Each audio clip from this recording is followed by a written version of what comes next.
Hello, welcome to my mini vlog. आज मला डाळ भात खायचा खूपच कंटाळा आला होता. मग मी काय केलं, गेली किचनमध्ये 5-6 लसणीच्या पाकळ्या घेतल्या, वरती मिरची पावडर घातली आणि चवीनुसार मीठ घालून घेतलं आणि याला आता कुटून घेतलं. बारीक अशी याची पेस्ट बनवली छानपैकी. त्याच्यानंतर गॅसवरती एक कढई ठेवली, त्याच्यामध्ये घातलं तेल आणि जी पेस्ट बनवली ती मी याच्यामध्ये टाकले.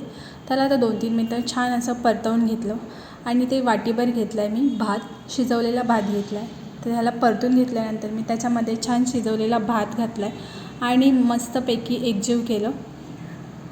2-3 मिनटं छान याला मी परतवून घेतलं आहे आणि इथे माझा गार्लिक राईस बनवून रेडी झाला आहे. वरतून मी कांद्याचे पात घातले आणि बघा, इथे बघू शकता तुम्ही किती छान पद्धतीने रेडी झालं आहे आणि खायलाही एकदम छान असं टेस्टी लागतं आहे.